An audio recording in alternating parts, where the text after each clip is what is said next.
J'adore les openings d'animé. Depuis tout petit, ça m'obsède. Que ce soit les génériques des dessins animés en français par Bernard Minet ou ceux en japonais sur les VHS qu'on suppliait mes parents d'acheter avec ma sœur. Et franchement, je peux en regarder en boucle pendant des heures. Et je m'ambiance mes grands morts, même parfois sur des openings d'animés que j'ai jamais regardé de ma vie. Et il y en a vraiment la masse auxquelles j'ai donné leur chance juste à cause de l'opening, parce qu'il me donnait putain d'envie. Mais pourquoi ? Comment ? Qu'est-ce qui fait qu'un opening peut propulser un animé au sommet et voire parfois même être un objet d'intérêt en lui-même ? Car oui, il y a une forme d'art dans ces petits clips d'1 minute 30 et comme je l'ai dit, ça me passionne, donc c'est ce dont on va parler aujourd'hui. Mais tout d'abord, si la vidéo vous plaît, n'hésitez pas à la liker, la partager, pourquoi pas y réagir et aussi lâcher un petit commentaire avec votre opening préféré. Et petit disclaimer, on ne parlera pas tant des musiques dans cette vidéo. Alors un peu quand ça l'exigera, pour parler du process et parce que ça fait partie du délire, mais mon niveau d'analyse musicale étant à peu près du niveau de celui de Twitter sur n'importe quel sujet à base de banger ou mid, ça ne serait pas très intéressant. Puis si je peux éviter de me faire strike en diffusant trop de musique, ça m'arrangerait bien. Bon, alors, désolé, ça va sembler un peu teuteux, mais déontologiquement, je suis obligé de passer par là d'abord. C'est quoi un opening d'animé ? Bon bah, c'est un clip, souvent musical, dans une série animée, ou non, il y en a dans les jeux vidéo aussi, servant de présentation et d'introduction. Ça dure souvent entre 1 et 2 minutes, et on y met les noms des gens ayant travaillé sur la série. Vous en avez vu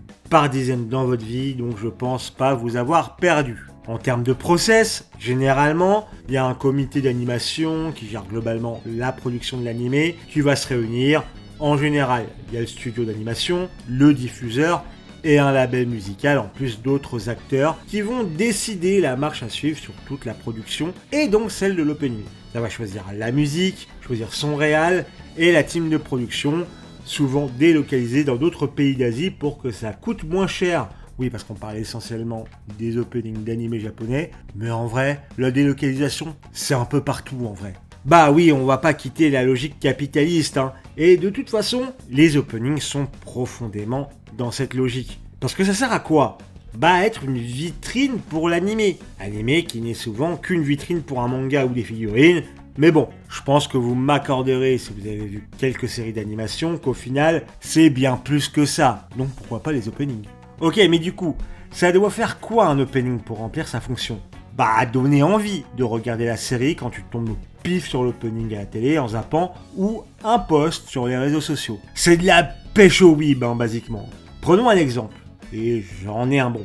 Car quand le premier épisode de cet animé est sorti, l'humanité s'en est souvenue. Bah ouais, vous avez compris, on va parler du premier opening de l'Attaque des Titans.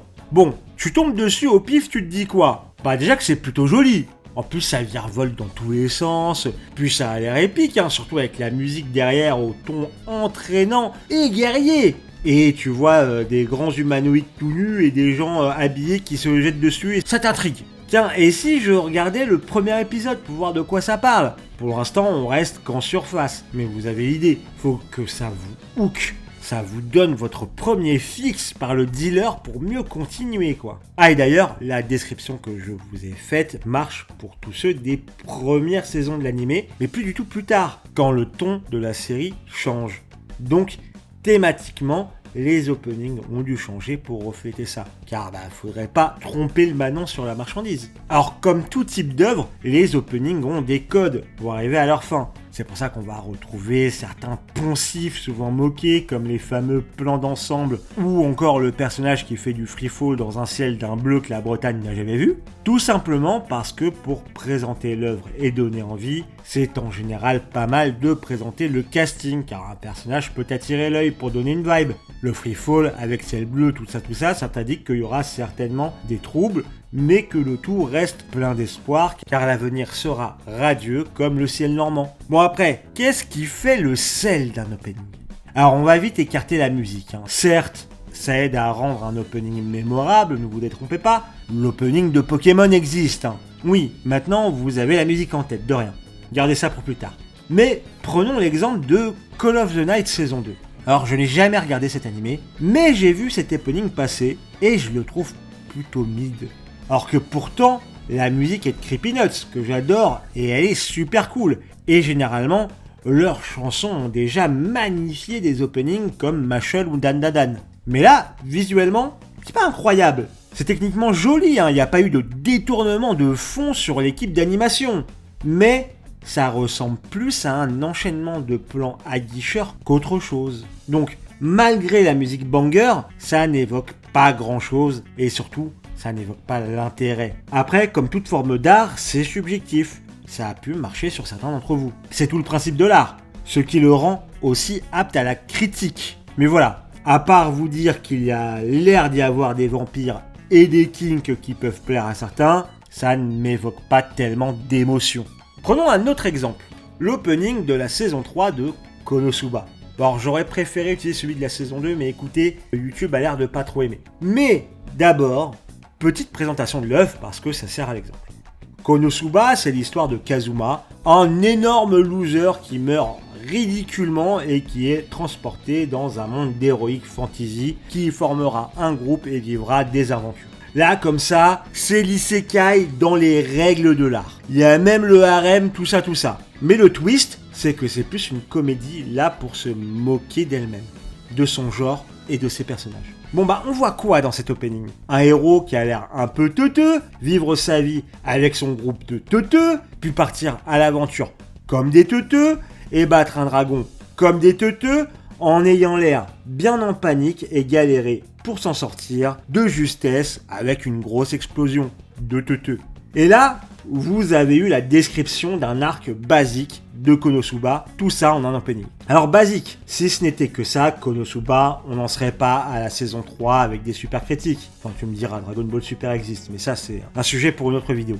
Mais voilà, ça c'est un exemple de bon opening, car il est visuellement très réussi, avec de la jolie animation et des personnages expressifs. On y voit les principaux personnages de la série et leurs différentes dynamiques. On voit que le groupe, ça a pas l'air d'être les Kunyaman les plus brillants de la vitrine. Il y a un début sur leur vie à la maison, puis ça part à la taverne, ça chope une quête, ça voyage, puis affrontement avec un dragon. Donc en tant que spectateur, tu peux t'attendre à voir toutes ces étapes dans leurs aventures, et qu'a priori, tu vas bien te marrer, et que ça va être des good vibes. Et c'est ce que tu vas avoir. C'est un opening qui représente de manière claire ce que tu peux attendre de Konosuba, une aventure bien teuteux et bon enfant, visuellement bien mené, avec une musique qui passe bien, mais ça je vous laisse aller vérifier. C'est une approche que l'on va appeler brute d'un opening d'animé. On te met vraiment frontalement, brutalement, ce que tu vas avoir dans la série. Ça remplit l'objectif, c'est bougrement efficace, mais ce n'est pas tout ce que l'on peut faire. Déjà par exemple, un hook facile, c'est d'ajouter un peu de foreshadowing pour pimenter le tout. Alors, au cas où, pour ceux qui ne sauraient pas ce qu'est le foreshadowing, c'est montrer implicitement ou explicitement un élément qui se produira plus tard dans l'intrigue. Exemple rapide, la peluche rose de Breaking Bad dans la saison 2. Je vais pas élaborer, je refuse de vivre dans un monde où vous n'avez pas vu Breaking Bad. Bon, je suis sympa, mais rapide, c'est juste qu'on voit une peluche abîmée et en se posant des questions dessus, et on apprend plus tard d'où elle vient, vraiment. Bon allez, le foreshadowing c'est basiquement ça, nous faire nous poser des questions sur ce que l'on a vu et ses implications, ou même juste présenter les événements marquants que l'on peut s'attendre à voir dans la saison. Typiquement, si on prend genre l'opening d'Orb, des mouvements de la Terre, je vais pas vous spoiler parce que s'il vous plaît regardez Orb, mais on comprend assez vite que certaines images cryptiques de l'opening représentent des éléments importants des prochains épisodes.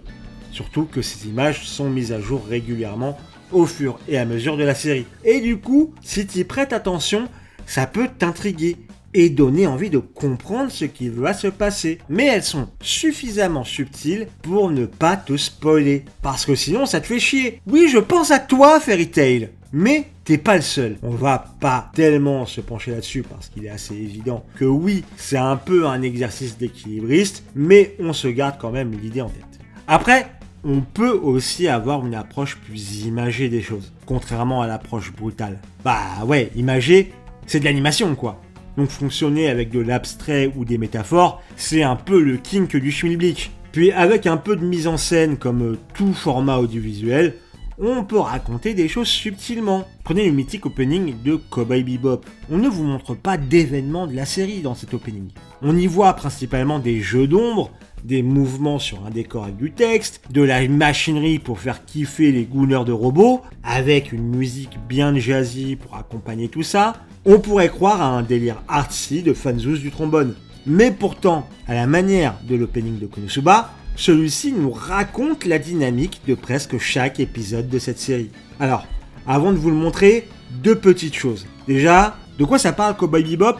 On y suit l'équipage un peu dysfonctionnel, dirons-nous, du Bebop, composé de Spike, Jet, Faye, Ed et Ain. On y suit des chasseurs de primes qui ont bien sûr tous de lourds traumas qu'on suivra sur fond de jazz parce qu'il y a beaucoup d'impro, dirons-nous. Et deuxièmement, je ne prends pas les crédits de ce que je vais vous dire sur cet opening, car c'est plus une paraphrase de ce qui a été relevé sur la chaîne Mother's Basement, gros youtubeur du monde des animés anglophones, car tout comme lui, je n'avais pas tout saisi, et par la suite, il a poussé la réflexion beaucoup plus loin que je n'aurais pu le faire moi-même, donc des bisous à lui. Mais du coup, on peut observer plusieurs choses dans cet opening. D'abord, regardons la partie concernant Spike. Il ouvre l'opening en s'allumant une clope au calme, parce qu'il est cool et que c'est cool de fumer des clopes. Faites pas ça, mais c'est une imagerie typique de ce genre d'œuvre, surtout dans les années 90 pour rendre un personnage cool. Ensuite, on le voit courir et remarquer quelque chose, sûrement sa cible, et se retourner vers elle de manière confiante avant d'avoir un aperçu de son vaisseau.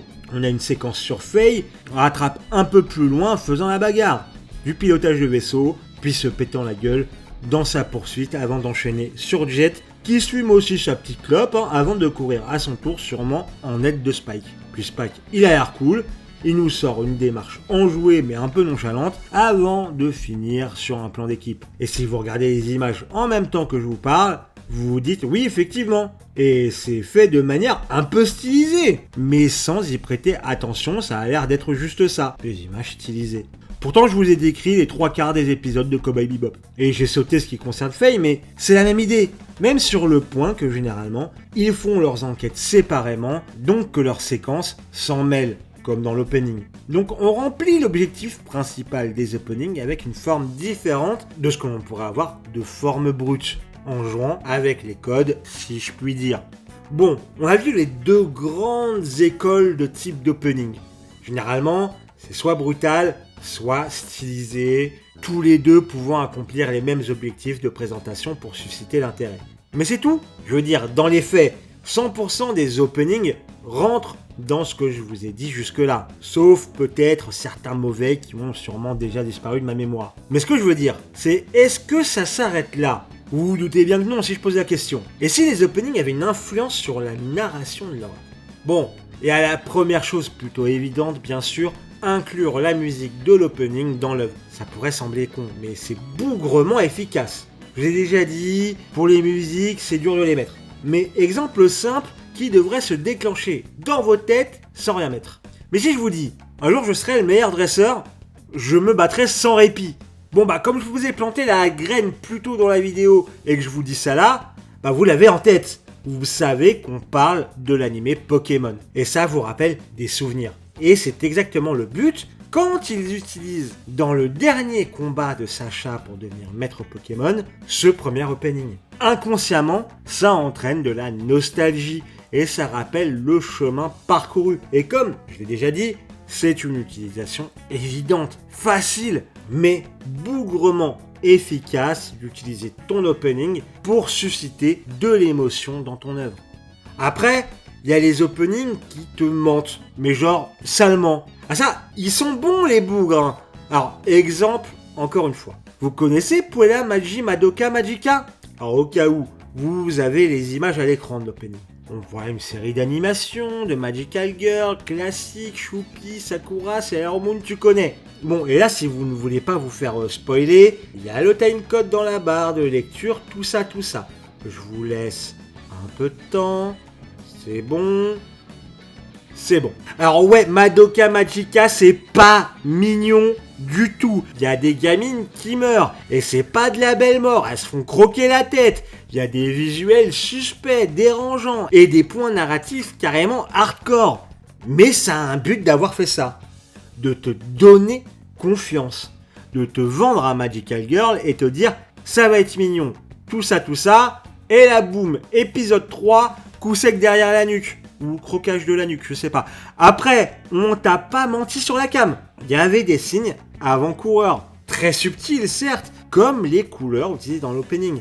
Beaucoup plus ternes que les autres œuvres du genre, ce qui peut provoquer un espèce de dérangement quand on en a l'habitude. Et t'as quand même un Magical Girl. Bon, et il y a le rating aussi, bon, faut pas te faire avoir ça. Bon. Mais narrativement, ça a été utile pour l'effet de surprise, car c'est ce que vous voulez, l'œuvre pour un choc maximal. Bref, fin du spoil. Mais vous savez un autre moyen de raconter quelque chose via l'opening en jouant avec ? Certes, on avait vu comment faire rentrer l'opening de la série, mais si on faisait rentrer la série dans l'opening ? Et là, ça me fait plaisir parce que je peux vous parler de deux de mes œuvres préférées qui se permettent d'avoir des openings absolument bangers qui aiment jouer avec le spectateur. Tout d'abord, Gintama. Bon, pour faire une présentation rapide, Gintama, c'est une œuvre très fortement humoristique où des aliens ont envahi le Japon féodal et c'est teuteux comme jamais. Ça casse très souvent le quatrième mur, au point que dans un épisode, un personnage est saoulé, sort de l'œuvre et bute l'auteur du manga. Ouais, rien que ça. Sauf que du coup, les dessins ils en prennent un coup,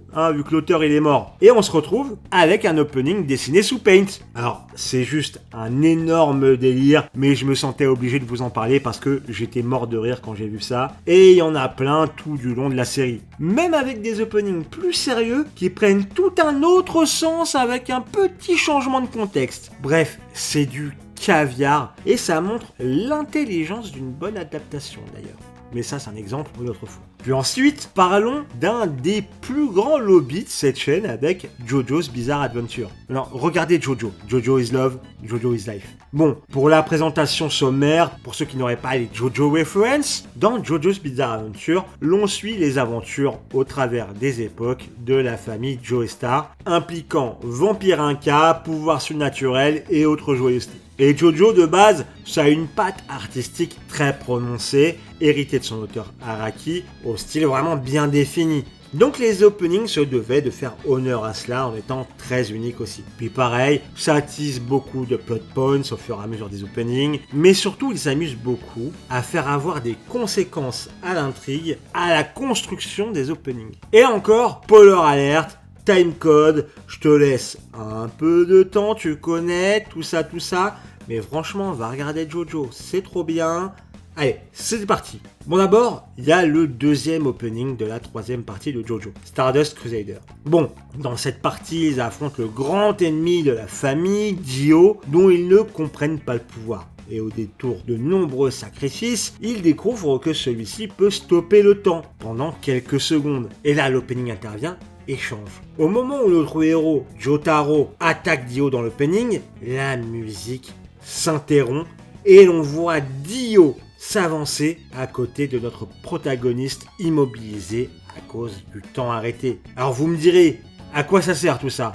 Je vous assure que quand tu vis ce moment en regardant l'animé, l'aura farming de Dio est au summum. Il est si puissant qu'il peut arrêter l'opening, putain ! C'est narrativement extrêmement pertinent parce que la menace de l'antagoniste n'en est que sublimée. L'effet waouh est incroyable. Puis j'en dirai pas plus, mais ça tisse peut-être un peu le moyen que Jotaro va avoir de vaincre Dio. Et vous pensiez peut-être que je m'arrêterais là, alors que je peux vous parler de Jojo. Autre exemple, le dernier opening de la partie 4. Diamond is Unbreakable. Alors dans cette partie, on est dans une petite ville qui malheureusement possède en son sein un serial killer ayant tué plusieurs jeunes filles, Yoshikage Kira. Bon, pas un super book quoi, mais il a un pouvoir de manière très simplifiée qui lui permet de faire péter une bombe bloquant les gens dans une boucle temporelle pour préserver son secret. Qu'est-ce qui se passe quand on découvre ça dans la série ? Eh oui, encore une fois, opening qui change. Cette fois-ci, on prend l'opening qui était là juste avant et on en inverse les motifs. On met un effet reverse à la musique et ça change complètement les significations de chaque plan.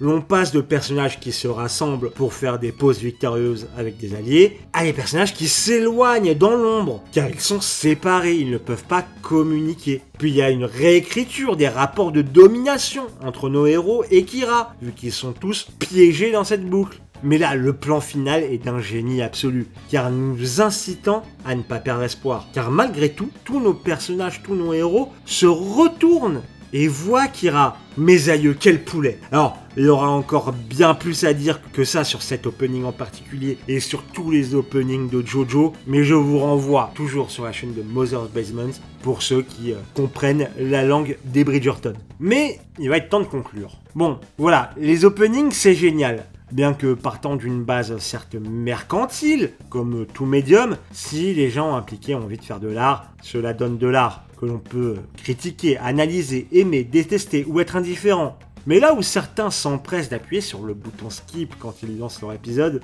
j'espère vous avoir rendu peut-être plus curieux sur cette forme d'art qui raconte parfois autant d'histoires et fait preuve d'autant, voire plus de créativité que ce qu'ils sont censés promouvoir. Qu'elles sont donc tout autant l'expression d'un savoir-faire, d'un médium, d'un travail artistique.